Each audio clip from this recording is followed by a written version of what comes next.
Today, if this world is going forwards, it's because of people who can think out of the box. Karl Popper was a great thinker in London in the 50s. Once said, knowledge advances not by repeating known things, but by refuting false dogmas. One of the dogmas in medicine is, for every ill there is a pill, which is not true. So I always demolished this myth about 40 years ago and wrote a book, What Doctors Don't Get to Study in Medical School. After I wrote that book, they wanted to defranchise me, remove my degrees and all. So people wrote to the MCI, remove his degrees, remove his professorship, because he has written something very much against the medicine. No. I wrote, there is no pill for every ill, but there is an ill following every pill. Like, for example, you take anything to bring down your blood sugar artificially with chemicals. That has a lot of side effects. And most of the actually diabetic problems, many of them are due to the drug side effects rather than the diabetes itself. And diabetes should be controlled naturally. And that's exactly what my good friend, the handsome young man, Pramod, has done, along with his beautiful and handsome wife. I wish them Godspeed, good luck, long life to take this knowledge forwards. Let me tell you something. It was, I think, Shoemaker who said, if you take a problem to a specialist, he'll complicate it further. It takes a genius with lot of courage to reverse it and simplify it. And courage is very important because, when I first said that heart disease is not to be treated by bypass surgery and angioplasty, people wanted to kill me. Recently I had a small stroke and a lot of my friends thought I shouldn't recover because they said he's a nuisance, he doesn't allow us to do our business. Actually, medicine is not a business, medicine is a passion. Medicine is a passion, so you have to do it because you are committed to doing it.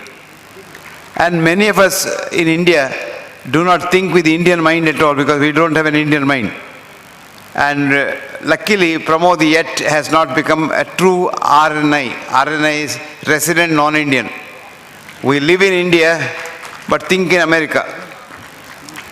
Pramod thinks like an Indian, and I hope he'll continue to think like an Indian.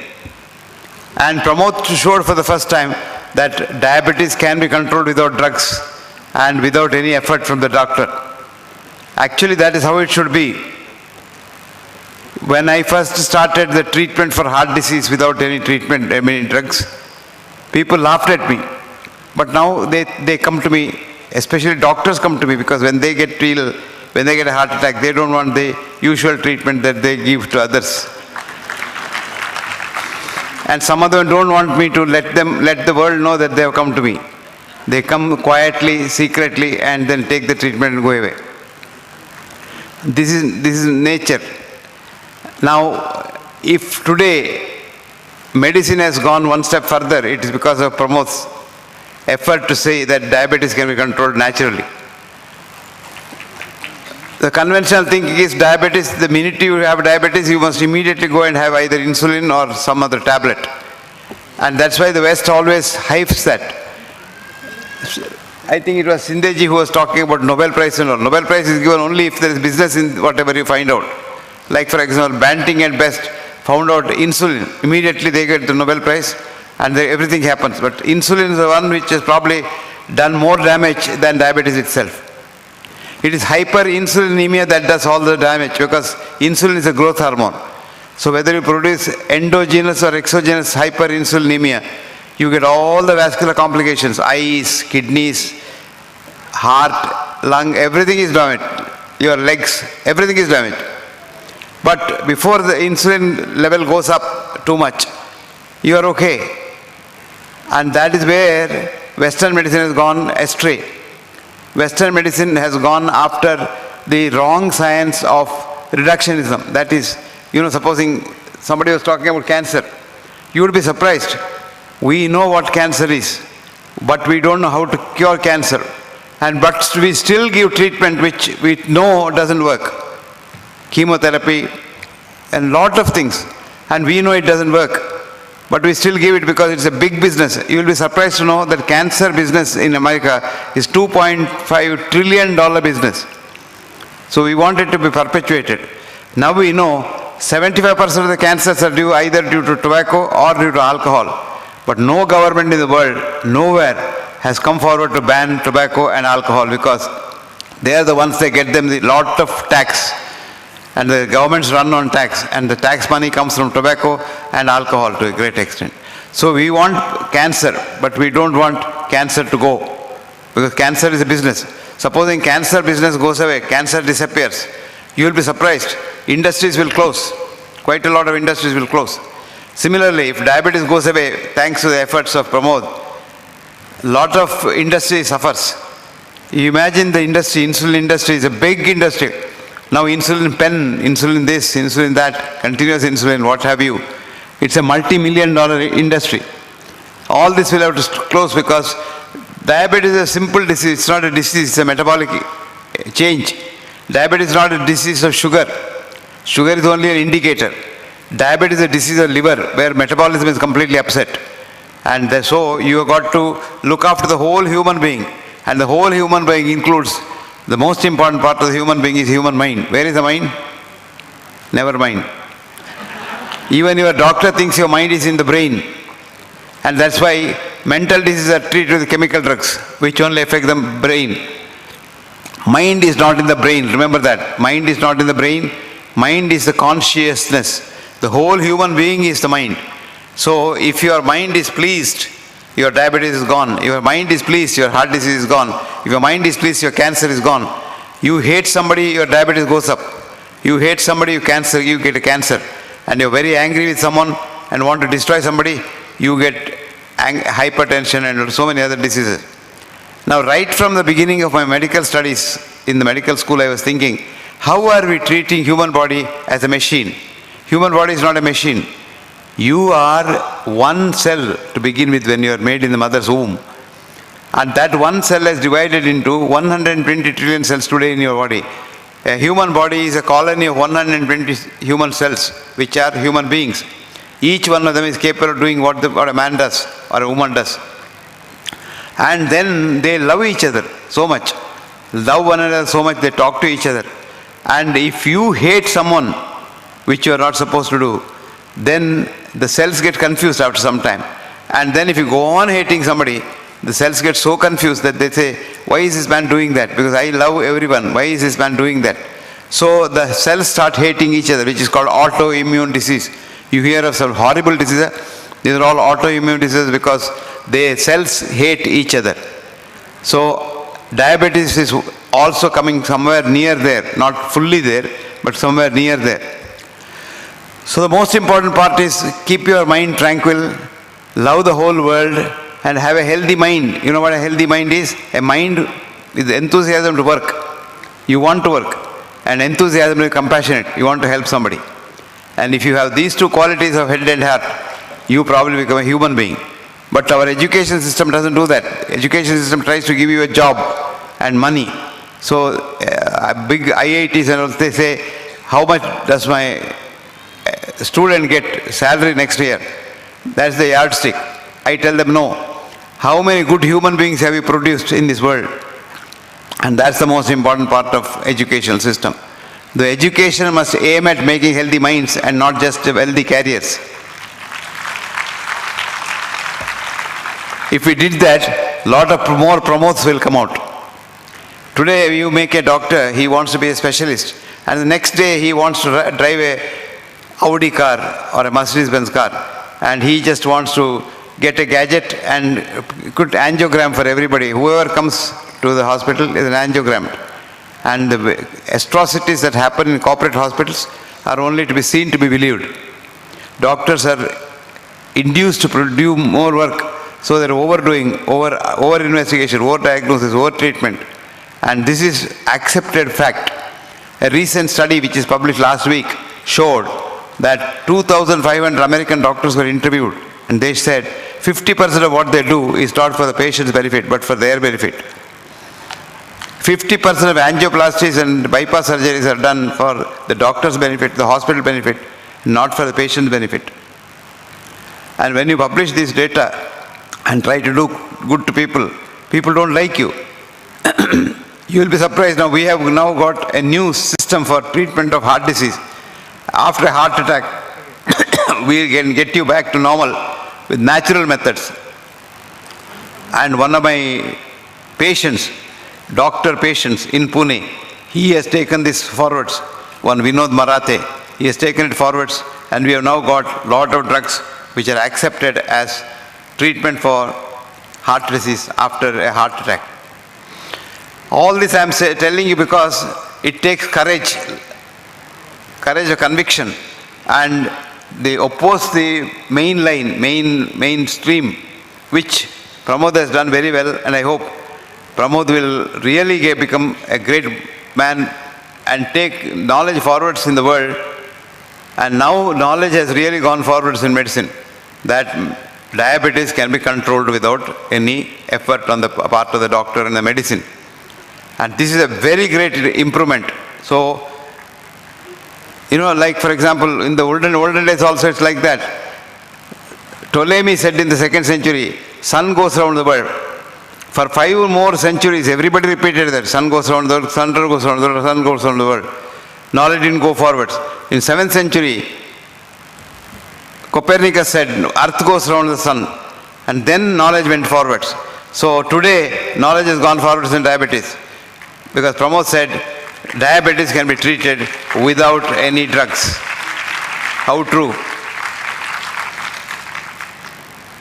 I want more Pramods and more Indians in the Indian scenario. We don't want American thinkers here. Unfortunately, what happened after our independence, political independence, we didn't have intellectual independence. We still are slaves of the Western thought. I was fighting this cholesterol ghost for last 50 years. And I opposed cholesterol, the thought of cholesterol being bad for health, etc., for 50 years. And there's so much of effort to put me down. Actually, you will be surprised. In '84, I was giving a lecture in American College of Cardiology in Boston. After I talked, the senior most professor came down and told me, Dr. Hegde, do you have any other work in Boston? I said, no. No, you better go because it's already 4 o'clock. It will be dark by about 5 o'clock in Boston.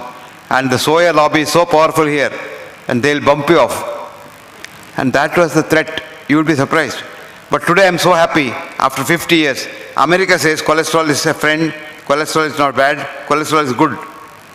Actually, in India, we have been treating diabetics with what you call cholesterol lowering drug called statin. And we now know that statin pills, if you give it to 10 people, one of them will become a diabetic in 1 year time. Today in India, there are 15 million people taking statin. That means we are manufacturing 1.5 million diabetics every year. So that's why we say, oh, India is the diabetic capital of the world, because we are manufacturing diabetes. So now that America says cholesterol is not bad, I think this ghost will also go. So with Pramod's effort, the 2 ghosts have died in the area of diabetes. A, statin, B, the other drugs. And one other thing I'll tell you, this is a secret, don't tell others. Don't go out and tell this, and don't tell the media people. Please don't report this. Every drug that I give to a patient, there are 2 things you must know. A, if I give a drug to you, it doesn't mean it helps you, because we only have statistical data. So we have a group, this group it helps. So there is what's called NNT, number needed to treat unnecessarily, to have one effect. Take, for example, blood pressure tablet. If I give you a blood pressure lowering tablet, if you have blood pressure, you don't know, I don't know that whether you get the benefit. I have to give 850 people that tablet unnecessarily, benefit 1 patient in the next 5 years. So that's called the NNT, number needed to treat. So when I give you a blood pressure lowering tablet, you get 1 in 800 chance of getting benefit. Okay, then you say, okay, all that doesn't matter. Even then I'll take it. If you can take it, but what's the ADR ratio? What's the risk ratio? Every drug has dangerous side effects. And blood pressure tablets are 2%. That means out of the 850 that I have given unnecessarily, 2%, that is 16 people will die in the next 5 years of my tablet. And 1 man will be saved from blood pressure ravages. If everybody is told this about every drug that he or she is taking, many people won't take the drugs at all. And Pramod has done a very good thing in diabetes because most of the diabetic drugs are dangerous. And some of them damage your kidney completely. And some of them damage your heart. Especially, some drugs, very, very popular drugs like metformin, they damage the kidneys completely. But doctors are so fond of them that they give huge doses because they just want to see the report. Patients are also happy with the report. How do they feel, whether they're alive or dead, they don't know, but the report must be nice. So they're only going after the report and saying, this is my report. And there again, we lower the report every day to keep the drug companies happy. There was a time when the PP sugar should be 180 and fasting sugar would be 120. When I was a student, that was level. It came down gradually because more companies produced drugs, so it came down, and it came down so low that they said, okay, 180, etc., etc. Now this is all happening because of the industrial pressure. So the medical industry in the West runs the medical treatment methods, and they have the guideline committees. And recently they found that every guideline committee member takes millions of dollars of bribe from the drug companies, and they write it for the benefit of the drug company rather than for the benefit of the patient. And our doctors follow the American guidelines. I always tell them, don't follow the guidelines, because guidelines are not genuine. They are not scientific. They are just business. But no, you can't convince our doctors. It's very difficult to convince our doctors.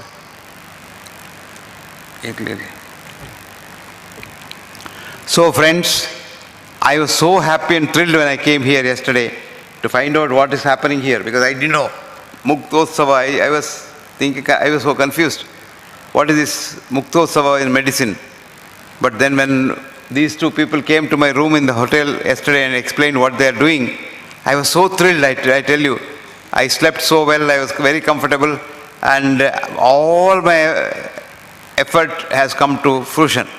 And I'm very happy that I came here in spite of all my disabilities and difficulties. Because I don't think there is another conference like this that I had the opportunity to talk to.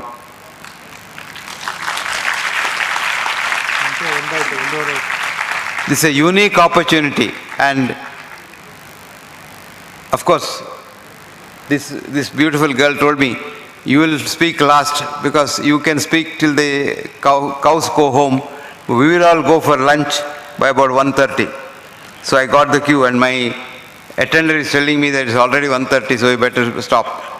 So now he's giving me a clue, which Thomas Jefferson's uncle gave him when he became the President of the United States of America. He said, Thomas, you normally give long-winded speeches. Now that the President, you stand up, speak up, and shut up. So I will follow that policy. I stood up and I spoke up something, whether it's right or wrong, I don't know. But one thing I'm happy that I associated myself with this, because I have never seen any effort like this in medicine anywhere in the world.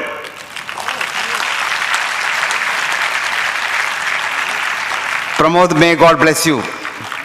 May you live long. May your tribe increase. And may you be very happy to continue this effort, extend this further to other areas also.